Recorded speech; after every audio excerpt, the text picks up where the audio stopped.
Chapter 16. Boy in Pain. Jim lay awake, listening to the sound of laughter that floated down from the Queen of the North.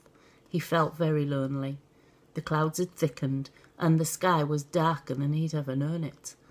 The night seemed to stretch on forever. I wish I'd got a brother, he thought. He said it out loud. I wish I'd got a brother. His voice was a tiny, quavering thing. He stood up and shouted, I wish I'd got a brother. He thought of Tip, sleeping in the warehouse in the snuffling darkness. He thought of Shrimps in a lodging house full of snoring old men. He thought of Josh's son, tucked up in a proper bed with a real mother and sisters. You got lots of brothers, Jim, he said to himself, the way Shrimps would have said it. Only they ain't around at the moment is all. He pulled his sack around him and fell asleep. Grimy Nick was laughing softly to himself as he came down the ladder. The sky was the colour of milk.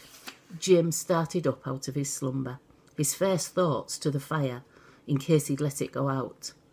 Nick tossed a bone to the dog, who leapt on it, growling. Jim held out his hands for food. Nothing. There's work to do soon, such as you've never seen before, Nick told him. He half fell down into the hold, sending the packed coals skittling. Snipe snarled and guzzled over his bone, his paws securing it. Jim could smell the meat on it. Tell him, brother, a voice in Jim's head said. He's forgot you. Tell him. Nick, Jim whispered. Nick snorted and turned over. Hunger gave Jim courage. Did you forget my food? With one rapid movement, Nick tossed away his blanket, hauled himself up out of the hold and onto the boards. Forgot, did I? I think so, Nick. Here's food for you. Nick bent down and snatched the bone from the dog's jaws.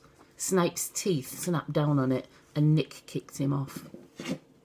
He grabbed Jim's hand and thrust the boy's face into the bone, so his mouth was pressed against it. He could smell the dog's breath on it. Jim squirmed to get away. The dog sprang and fixed his teeth around Jim's hand, and as Jim tore it away, Snipe bit again, worrying and snapping, till with a shout of laughter, Nick flung the bone across the boards. The dog pounded after it and lay guarding it, growling, his eyes fixed on Jim. There's food for you if you want it, Nick said. He stood with his arms on his hips, watching Jim. The boy sank back on his heels again. No time for eating now, nor sleeping. Nick lifted up his head, sniffing the air. I reckon we've got the tide. With the hold full of coal, the lighter lumbered slowly back upstream. Nick stood working the oar, staring ahead of him, yelling sometimes to other lightermen as they drew close. The whole fleet of rivercraft was moving home at the same time, like flies swarming. It wasn't until they were in the sight of the wharves again, and all the bridges and the domes and the towers of the city, that Nick leaned round him to look at Jim. You've done all right, he told him, and taking a handful of scraps of meat out of his pocket, he threw them at him, laughing at Jim's surprised face. But Jim didn't dive for them as Nick expected. Nothing would have tempted him to pick up the meat. He wanted to kick the meat overboard into the river, but he couldn't bring himself to admit that he'd seen it. Better to pretend it wasn't there. He turned away, fists clenched, and thought of the big bowl of meat that Nick would have eaten on the Queen of the North, with gravy and mustard and hot potatoes. He could have called Jim to come up with him and share it. Instead, he'd shoved the leftovers into the grimy dust of his pocket. Jim hated him for it. When he turned around again, he saw the dog had eaten the lot. You wouldn't have ate it anyway, brother, the voice in his head muttered. Would have stuck in your gullet. Nick stood with his hands in his pockets, whistling quietly and watching the dog. Well, you're an odd one, he said to Jim. I don't know as if I understands you. Don't answer him, bruv, Jim thought. If he can't be bothered to give you food, don't be bothered to talk. You just pretend he ain't there at all. As soon as the Lily had nosed into the wharf outside Cockerell's coal yard, Jim and Nick set to work. Whiteface lowered down the basket and they filled it up, watched it being winched up to the chute, waited for it to come down empty again. Jim knew the pattern of his life now, filling up the hold of the Lily from the big coal-carrying ships, bringing it upriver to the warehouse and emptying it so it could be taken by horse and cart to the people of London. Backwards and forwards, filling and emptying, shovelling and piling, day after day after day. And never a word spoken between him and Nick. He would sleep on his hard bunk every night of his life. He would eat when Nick thought fit to feed him. He was Nick's slave, and he was treated worse than an animal. I wish I was Snipe, he thought sometimes, when Nick fondled his head and fed him tasty scraps from his pocket.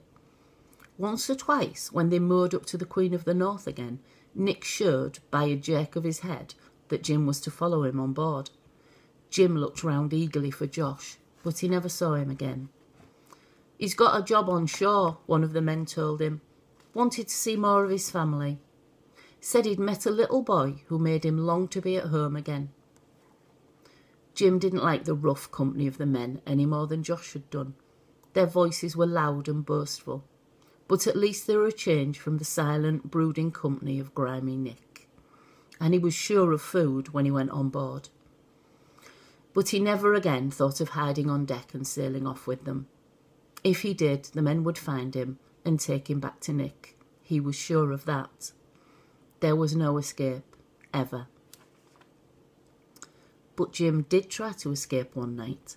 He had been living with Nick for nearly a year before his chance came. There was a sudden storm that was so wild that they made straight for the riverbank instead of heading to the wharves. The river rolled and heaved like a boneless beast, tossing the Lily as if she was made of matchsticks.